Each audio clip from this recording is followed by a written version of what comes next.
नमस्कार, जय हिंद। कैसे हैं? उम्मीद करता हूँ बिल्कुल ही शानदार होंगे। तो आज हम लोग देखते हैं बिहार पुलिस के लिए बायोलॉजी यानी जीव विज्ञान के कुछ प्रश्न, जिसमें हम लोग आज पढ़ेंगे दोस्तों कोशिका, है ना?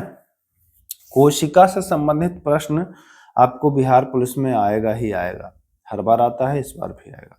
कोशिका एक महत्वपूर्ण टॉपिक है, इसको आपको पढ़ना ही पड़ेगा।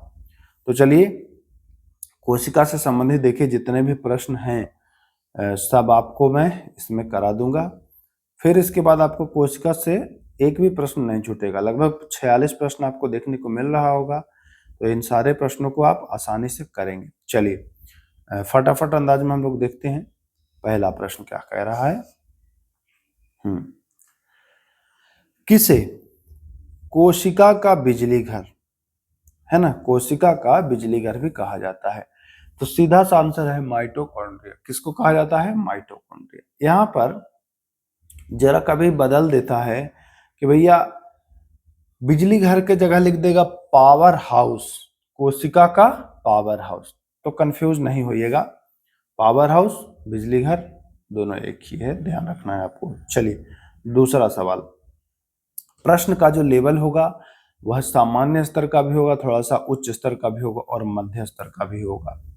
माइटोकॉन्ड्रिया जो ऊर्जा प्रदान करती है, किस रूप में ऊर्जा प्रदान करती है? तो माइटोकॉन्ड्रिया जो ऊर्जा प्रदान करती है वह एटीपी, जी हाँ याद रखिएगा, पूछता है ये प्रश्न, एटीपी के फॉर्म में ऊर्जा प्रदान करती है। किसके रूप में? एटीपी। एटीपी का फुल फॉर्म ही पूछता है कभी, एडिनोसिन ट्राइफॉस्फेट। एडिनोसिन ट्राइफॉस्फेट होता है एटीपी का फुल फॉर्म, तो ये भी आपको ध्यान रखना है। चलिए हम आते हैं सवाल संख्या 3 पर। देखिए 3 नंबर सवाल क्या कह रहा है। माइटोकॉन्ड्रिया में कितनी झिल्ली होती है?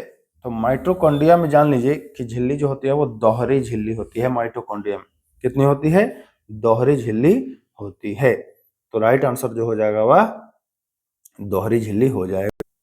चलिए अब चलते हैं चौथे नंबर सवाल पर।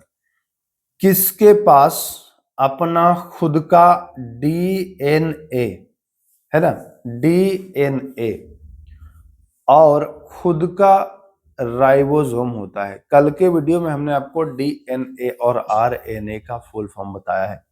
Ribo nucleic acid, deoxy ribo nucleic acid, है ना, मैंने दोनों का आपको बताया, तो ध्यान रखिएगा।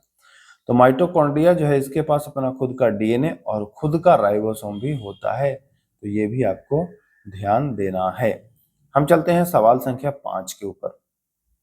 पांचवा सवाल कह रहा है यह केवल पादप कोशिका में होता है। तो देखिए प्लास्टिड जो होता है यह केवल पादप कोशिका में होता है, जंतु कोशिका में नहीं होता है। तो आपसे पूछे कि निम्न में से कौन पादप कोशिका में होता है, तो बताएंगे प्लास्टिड है, केवल पादप कोशिका में होता है। अब बात कर रहा है कि प्लास्टिड जो है वह कितने प्रकार के होते हैं। तो प्लास्टिड जो है वह आपको 2 प्रकार, कितने प्रकार? 2 प्रकार। एक तो क्रोमोप्लास्ट और दूसरा ल्यूकोप्लास्ट। जी हाँ, ल्यूकोप्लास्ट। ये 2 प्रकार का होता है, क्रोमोप्लास्ट और ल्यूकोप्लास्ट, तो दोनों आपको ध्यान रखना है। परीक्षा में प्रश्न पूछता है तो जब तक आप अच्छे से पढ़े नहीं रहेंगे तब तक आप आंसर कैसे दे पाएंगे, है कि नहीं? चलिए 7वां क्या कह रहा है देखिए। जिस प्लास्टिड में क्लोरोफिल वर्णक होता है उसे क्या कहा जाता है? तो जिस प्लास्टिड में क्लोरोफिल वर्णक होगा उसको क्लोरोप्लास्ट कहा जाएगा। जी हाँ, क्लोरो से यहाँ क्लोरो ले लीजिए और प्लास्टिड में से प्लास्ट ले लीजिए, तो क्लोरोप्लास्ट कहा जाता है। ल्यूकोप्लास्ट में संचित होता है। तो ल्यूकोप्लास्ट में क्या क्या संचित होता है? स्टार्च होता है, तेल और प्रोटीन। स्टार्च, तेल तथा प्रोटीन ल्यूकोप्लास्ट में जो है वह संचित होता है, तो ये भी आपको ध्यान देना है। ये सारे प्रश्न एनसीईआरटी के हैं, बाकी अन्य किताब में आपको नहीं मिलेगा। और एग्जाम में आप देखते हैं कि जब प्रश्न आता है एनसीईआरटी से, अब आप छानते रहते हैं दूसरी किताब में, आपको मिलता नहीं है। कैसे मिलेगा जब वो है ही नहीं उस बुक से दिया हुआ, है ना? चलिए, माइटोकॉन्ड्रिया की तरह किसमें अपना डीएनए और राइबोसोम होता है? तो ये पहले भी करा चुका हूं प्लास्टिड में। इनमें से कौन एक द्वैध पादप है? द्वैध पादप, सिंगल नहीं, द्वैध पादप, 2 पादपों का मिश्रण होता है ये द्वैध पादप। देखिए लाइकेन जो है ना, लाइकेन को द्वैध पादप भी कहा जाता है। क्या कहा जाता है? द्वैध पादप। यह जो है कवक और शैवाल का परस्पर सहजीवी संबंध का परिणाम होता है। देखिए, लाइकेन जो है ये इसको प्राकृतिक इंडिकेटर भी कहा जाता है। यह कवक और शैवाल का मिश्रण होता है। ये दोनों का सिम्बायोटिक रिलेशन होता है और यह पादप हो जाता है द्वैध पादप लाइकेन। ब्लैक रिएक्शन विधि का संबंध किस वैज्ञानिक से है? ब्लैक रिएक्शन विधि, तो ब्लैक रिएक्शन जो विधि है इसका संबंध है कैमिलो गाल्जी। वैज्ञानिक का नाम याद रखिएगा, कैमिलो गाल्जी। यह गाल्जी बॉडी की खोज इन्होंने ही किया है। चलिए, ब्लैक रिएक्शन, ध्यान दीजिएगा, ब्लैक रिएक्शन विधि में कैमिलो गाल्जी ने किसका घोल उपयोग किया था? तो ब्लैक रिएक्शन जब विधि ये कर रहे थे तो उसमें इन्होंने सिल्वर नाइट्रेट, बहुत इंपॉर्टेंट प्रश्न है, अभी आपको लग रहा होगा कि जटिल जटिल प्रश्न है।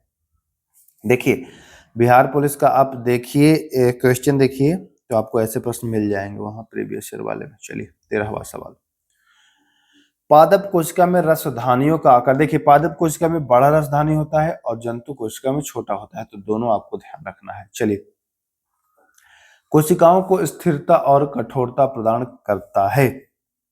तो कोशिका को स्थिरता और कठोरता कौन प्रदान करता है? रसधानियां ही। रसधानियां बता दिया, पादप में बड़ा और जंतु में छोटा। लाइकेन का मुख्य भाग निर्मित होता है। लाइकेन का मुख्य भाग जो निर्मित होता है वह होता है कवक से। किससे होता है?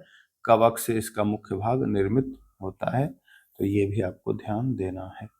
चलिए, हम आते हैं सवाल संख्या 16।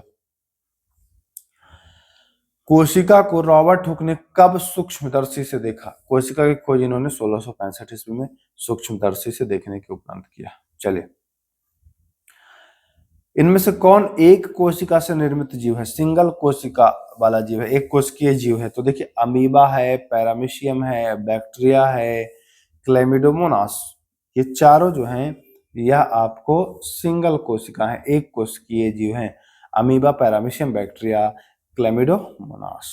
ओके, चलिए, कोशिका को सर्वप्रथम देखा गया तो सबसे पहले कोशिका कार्क कोशिका से खोजी गई, कार्क की पतली अंगक में। चलिए, हम आते हैं सवाल संख्या 19 के ऊपर। देखिए, सवाल संख्या 19 क्या कह रहा है। चलिए, सूक्ष्मदर्शी की सहायता से जीवित कोशिका का पता किसके द्वारा और कब लगाया गया?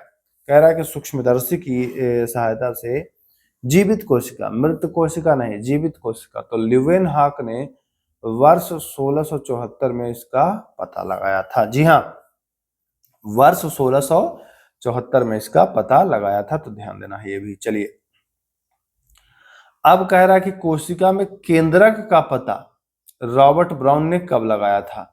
यह भी इंपॉर्टेंट है। 1831 ईस्वी में कोशिका में केंद्रक का पता रॉबर्ट ब्राउन के द्वारा लगाया गया था। चलिए, हम चलते हैं आगे। कोशिका में स्थित तरल जैविक पदार्थ को जीव द्रव्य नाम दिया। देखिए, सीधा प्रश्न कह रहा है कि भैया जीव द्रव्य नाम किसने दिया? देखिए, यहां पर मैं अंडरलाइन भी किया हूं कि जीव द्रव्य जो नाम है यह किसने दिया? तो पुरकिन जी। अब आप पूरा अगर पीडीएफ आपको दे दूं तो खाली आप बस ये अंडरलाइन और ये हाईलाइट, ये दो पढ़ेंगे तब भी आपका काम हो जाएगा। जैसे उदाहरण स्वरूप मैं दिखाऊं आपको कि भैया देखिए, यहाँ जीव द्रव्य नाम किसने दिया? पुरकिन जी ने। बाकी आपको ज्यादा पढ़ने की आवश्यकता नहीं है, जब आप रिवीजन कर रहे होंगे तब। पहले आप शुरुआत से पूरा पढ़ना है आपको, है ना। जब आप रिवीजन करेंगे तो आपको इससे भी काम चल जाएगा, इसलिए मैंने हाईलाइट भी किया हुआ है। चलिए, 22वां सवाल, किस दो वैज्ञानिक ने 1838 और 1839 में कोशिका सिद्धांत के विषय में बताया? तो स्लाइडेन और स्वान। अब देखिए, इसको जब रिवीजन करना होगा एग्जाम टाइम में तो कैसे याद करेंगे इसको? आपको सीधा देखना है कोशिका सिद्धांत, स्लाइडेन, स्वान, सीधा फट से, समय की बचत हो जाएगी आपको। इसलिए मैंने एक अच्छे स्ट्रेटजी के साथ, सटीक रणनीति के साथ आपको ये डिजाइन किया है। चलिए, 23वां सवाल, किसके सिद्धांत के अनुसार सभी पौधे तथा जंतु कोशिका से बने हैं? तो कोशिका सिद्धांत अभी बताया कि सिद्धांत जो है वो स्लाइड एंड स्वान के द्वारा दिया गया है। चलिए 1855 में किसने कोशिका का सिद्धांत को और आगे बढ़ाया था और बताया कि सभी कोशिकाएं जो है वो पूर्ववर्ती अपनी जो पहली कोशिकाएं हैं उसी से बनती हैं। तो विर्चो ने बताया था पूर्ववर्ती कोशिका से बनती है। किसने बताया भैया? तो विर्चो ने बताया था, ध्यान रखना। चलिए इलेक्ट्रॉन सूक्ष्मदर्शी की खोज 1940 में, ध्यान रखना है। इनमें से कौन सी कोशिका अपना आकार बदल सकती? अमीबा एक कोशिकीय जीव है। अमीबा का कोई आकार नहीं होता है। अमीबा कैसा भी हो सकता है, ये अपना आकार बदल देते रहता है ना? तो ध्यान दीजिएगा अमीबा। चलिए आगे चलते हैं। प्रश्न संख्या 27, कोशिका का सबसे बाहरी परत। तो ये कोशिका है, इसका जो सबसे बाहरी परत होगा वह कहलाएगा प्लाज्मा झिल्ली या कोशिका झिल्ली। यहाँ कोशिका झिल्ली या प्लाज्मा झिल्ली, ध्यान रखना है आपको। चलिए आते हैं आगे। कोशिका के घटकों को बाहरी पर्यावरण से अलग करती है वह प्लाज्मा झिल्ली है। कोशिका का जो घटक है, जैसे ये बाहरी, अभी बताया ना कि कोशिका का सबसे बाहरी आवरण प्लाज्मा झिल्ली, तो ये बाहरी पर्यावरण से अलग कर देती है कोशिका को, प्लाज्मा झिल्ली। ओके चलिए, प्लाज्मा झिल्ली लिपिड और प्रोटीन की बनी होती है। किसकी? लिपिड और प्रोटीन की। कह रहा है पादप कोशिका की भित्ति मुख्यतः बनी होती है। देखिए कोशिका झिल्ली और ये होता है कोशिका भित्ति। कोशिका भित्ति केवल पादप कोशिका में होता है, जंतु कोशिका में नहीं होता है। तो पादप कोशिका की जो भित्ति होती है वो सेलुलोज की बनी होती है, तो ध्यान देना है। यह पौधों को संरचनात्मक दृढ़ता प्रदान करता है। क्या भाई? संरचनात्मक दृढ़ता प्रदान करता है, वह है सेलुलोज। ये भित्ति है ना, जो भित्ति पादप कोशिका की, वो इसी का बना होता है। क्रोमोसोम बने होते हैं डीएनए और प्रोटीन के। क्रोमोसोम किसके बने होते हैं भैया? तो डीएनए और प्रोटीन के बने होते हैं क्रोमोसोम, तो ये भी आपको ध्यान देना है। चलिए डीएनए के क्रियात्मक खंड को जीन कहा जाता है। डीएनए के क्रियात्मक खंड को क्या कहा जाता है? जीन कहा जाता है, ध्यान देना है आपको। चलिए केंद्रक झिल्ली होती है, तो केंद्रक जो झिल्ली होती है वह दोहरी झिल्ली होती है। केंद्रक झिल्ली भी दोहरी झिल्ली होती है, ध्यान रखना है। बैक्टीरिया में क्या केंद्रक झिल्ली होती है? तो बैक्टीरिया में कोई भी केंद्रक झिल्ली नहीं होती है। बैक्टीरिया में कोई भी केंद्रक झिल्ली नहीं होती है, तो ये भी आपको ध्यान रखना है। ऐसे जीव जिनकी कोशिकाओं में केंद्रक झिल्ली नहीं होती है उन्हें कहा जाता है। भैया जब केंद्रक झिल्ली नहीं होगी तो आप प्रोकैरियोटिक श्रेणी में आ जाएंगे। किस में आ जाएंगे? प्रोकैरियोटिक श्रेणी में आ जाएंगे। और केंद्रक झिल्ली जब होगी तो आप आ जाएंगे यूकैरियोटिक श्रेणी में। देखिए जिनमें केंद्रक झिल्ली होगी वो यूकैरियोटिक, और झिल्ली नहीं होगी केंद्रक वाली तो प्रोकैरियोटिक। दोनों ध्यान रखना आपको। चलिए यूकैरियोटिक कोशिका में क्लोरोफिल होता है तो प्लास्टिड में होता है। यूकैरियोटिक जो कोशिका होता है उसमें क्लोरोफिल कहाँ होता है भैया? तो प्लास्टिड में होता है। इनमें से किस में किसी प्रकार की झिल्ली नहीं होती है? तो वायरस में भी किसी प्रकार की झिल्ली नहीं होती है। वायरस में भी झिल्ली विहीन होता है वायरस, तो ये ध्यान देना है। चलिए झिल्ली मतलब मेम्ब्रेन, ध्यान रखना है। इनमें से किसकी रचना प्लाज्मा झिल्ली के समरूप होती है? प्लाज्मा झिल्ली जैसा ही इसका रचना होता है, वो होता है ईआर, आर्थिक अंतर्द्रव्य जलिका। अंतर्द्रव्य जलिका इसका जो है वह प्लाज्मा झिल्ली के समरूप होता है। इनमें से कौन झिल्ली युक्त पोटिका है? झिल्ली युक्त, तो गाल्जी बॉडी और ईआर, ये दोनों झिल्ली युक्त पोटिका है, तो ध्यान देना है आपको। चलिए 42 नंबर, अंतर्द्रव्य जलिका में संश्लेषित पदार्थ पैक किए जाते हैं गाल्जी बॉडी के द्वारा। जी हाँ, अंतर्द्रव्य जलिका ईआर में जो संश्लेषित पदार्थ पैक होते हैं वो गाल्जी बॉडी, गाल्जी उपकरण के द्वारा होते हैं। चलिए आगे चलते हैं।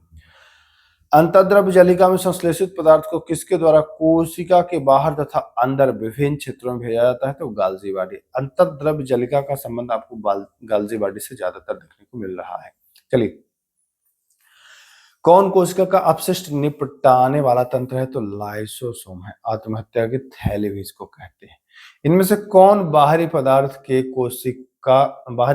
कोशिका अंगों के टूटे फूटे भाग को क्या करता है, पाचित करके कोशिका को साफ करने का कार्य करता है, लाइसोसोम। तो ये ध्यान देना है आपको, लाइसोसोम राइट आंसर। किसे कोशिका का आत्मघाती थैली, मैं बता दिया हूं कि आत्महत्या की थैली या आत्मघाती थैली लाइसोसोम को कहा जाता है। एक बार जरा आप फटाफट रिवीजन करिए। कैसे रिवीजन करेंगे देखिए, 1 मिनट से 2 मिनट में आप इसका चट कर जाएंगे बिल्कुल रिवीजन। देखिए, कोशिका का बिजली घर माइटोकॉन्ड्रिया। माइटोकॉन्ड्रिया को ऊर्जा प्राप्त होता है एटीपी के रूप में। माइटोकॉन्ड्रिया में देखिए, माइटोकॉन्ड्रिया में कितनी झिल्ली, तो 2 झिल्ली, दोहरी झिल्ली है ना। यहाँ आइए, खुद का डीएनए तो माइटोकॉन्ड्रिया के पास, केवल पादप कोशिका में होता है प्लास्टिड। यहाँ देखिए, प्लास्टिड 2 प्रकार के, क्रोमोप्लास्ट और ल्यूकोप्लास्ट है ना। जिस प्लास्टिड में क्लोरोफिल होता है वो क्लोरोप्लास्ट, और जिसमें ल्यूकोप्लास्ट में स्टार्च और तेल प्रोटीन होता है। यहाँ आगे चलिए, डीएनए और राइबोसोम प्लास्टिड में होता है अपना, है ना, तो ये भी ध्यान देना है। द्वैत पादप लाइकेन मैं बता दिया हूँ। ब्लैक रिएक्शन कैमिलोगाल्जी, बस इतना ही आपको याद रखना है, एग्जाम टाइम में इतना ही आप करिएगा। कैमिलोगाल्जी ने किसका प्रयोग किया था, सिल्वर नाइट्रेट का ब्लैक रिएक्शन में। ठीक, रसधानिया पादप कोशिका में बड़ा होता है, जंतु कोशिका में छोटा। कोशिकाओं को स्थिरता प्रदान करता है रसधानिया। लाइकेन बनता है कवक से, है ना। देखिए कितना फटाफट पढ़ रहे हैं। कोशिका को रॉबर्ट हुक ने 1665 ईस्वी में, एक कोशिकीय जीव है अमेबा पैरामीशियम क्लाइडोमोनास। कोशिका को देखा गया कारक कोशिका में, तो फटाफट अंदाज में आप कर रहे हैं, है ना। देखिए, जीवित कोशिका का पता ल्यूवेनहाउक, ऐसे याद करिएगा। कोशिका में केंद्र का पता रॉबर्ट ब्राउन 1831। जीव द्रव का नाम पुरकिंजे, है ना। कोशिका सिद्धांत स्लाइडेन स्वान, ठीक, स्लाइडेन स्वान सिद्धांत, ये भी हो गया। कोशिका सिद्धांत को आगे बढ़ाया, पूर्ववर्ती कोशिका से निर्मित बताया विर्चो ने। इलेक्ट्रॉन सूक्ष्मदर्शी 1940, है ना। सब तो आप आसानी से याद कर ले रहे हैं। अमीबा अपना आकार बदल दे रहा है। चलिए 27वां देखिए फटाफट अंदाज में। कोशिका का बाहरी परत प्लाज्मा झिल्ली, प्लाज्मा झिल्ली ही बाहरी पर्यावरण से अलग करता है, तो ये भी आप ध्यान दीजिएगा। चलिए, पादप कोशिका की भित्ति तो सेलुलोज की, यह दृढ़ता भी प्रदान करता है सेलुलोज। क्रोमोसोम बना होता है डीएनए और प्रोटीन का, ठीक। आगे, डीएनए के क्रियात्मक खंड को जीन। केंद्रक झिल्ली तो दोहरी परत की। बैक्टीरिया में केंद्रक नहीं होता है। केंद्रक झिल्ली किसमें नहीं है, तो देखिए प्रोकैरियोटिक जीव में, और जिसमें होगा वो यूकैरियोटिक जीव हो जाएगा। देखिए, केंद्रक झिल्ली होगी तो यूकैरियोटिक जीव। यूकैरियोटिक कोशिका क्लोरोफिल प्लास्टिड में होता है, कोई झिल्ली नहीं वायरस में। प्लाज्मा झिल्ली के समरूप अंतर्द्रव्य जलिका, ठीक। देखिए, झिल्ली युक्त तो गाल्जी उपकरण और अंतर्द्रव्य जलिका। अंतर्द्रव्य जलिका संश्लेषित गाल्जी उपकरण, मैं बता चुका हूं कि अंतर्द्रव्य जलिका का जो संबंध ज्यादातर आप गाल्जी उपकरण से देख रहे हैं। अवशेष निपटाने वाला तंत्र लाइसोसोम, ठीक। देखिए फटाफट अंदाज में कर लिए। कोशिका को साफ करने का कार्य लाइसोसोम, आत्महत्या की थैली लाइसोसोम। तो 2 से 3 मिनट में आप रिवीजन भी कर लेंगे। मैं उम्मीद करता हूं वीडियो पसंद आया। अगर वीडियो पसंद आया तो लाइक जरूर करिएगा। फिर मिलेंगे, नमस्कार, जय हिंद।